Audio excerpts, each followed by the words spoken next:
அவ்வளவு இடத்துல நான் சொன்னேன், என் ஆண்டவருடைய வார்த்தை இப்படி சொல்கிறதே, தன் தகப்பனையும் தாயும் மனைவியும் பிள்ளைகளை வெறுக்காவிட்டால் என்று அதுவெல்லாம் திருமணம் செய்யாமல் இருந்தேன்.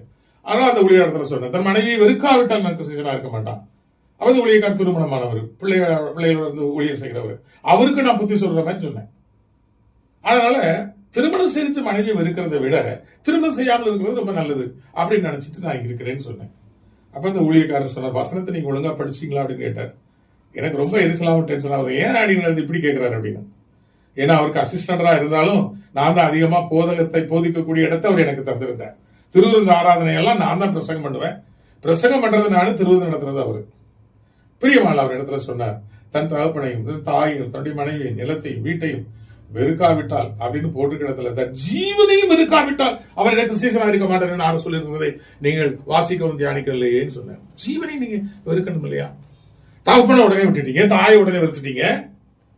ஒருவேளை புரிஞ்சுக்கிறதுக்கா நான் சொல்றேன், திருமணமாகி ஊழியம் செய்யணும்னு நினைக்கிற இடத்துல மனைவி வெறுக்காட்டா மனைவியும் வெறுத்துட்டீங்க, மனைவி விட்டுட்டீங்க, பிள்ளையோட பிள்ளைய அப்பப்ப உடனே நிலத்தையும் எல்லாத்தையும் எல்லாம் அப்படி விட்டுட்டீங்களே, உங்க ஜீவனை விடாம நீங்க வச்சிருக்கீங்கன்னு என்கிட்ட கேட்டார்.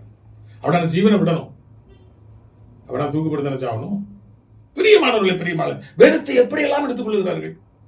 அந்த ஊழியக்காரர் சொன்ன வார்த்தையை நான் சற்று யோசித்து பார்க்க முடியும். ஆண்டவரே, எப்படியெல்லாம் அவர்கள் தொடர்ந்து எனக்கு சொல்லும் பொழுது நான் மாற்றப்பட்டிருக்கிறேன், எப்படியெல்லாம் தோற்றத்தை பார்த்து நான் ஏமாந்திருக்கிறேன், எப்படியெல்லாம் பக்தி உணர்வு என்று சொல்லி நான் வாழ்ந்து கொண்டிருக்கிறேன். ஆண்டவரே, ஜீவனை வெறுக்காவிட்டால் ஜீவனை நான் இருக்க வேண்டுமே, எப்படி விருப்பது?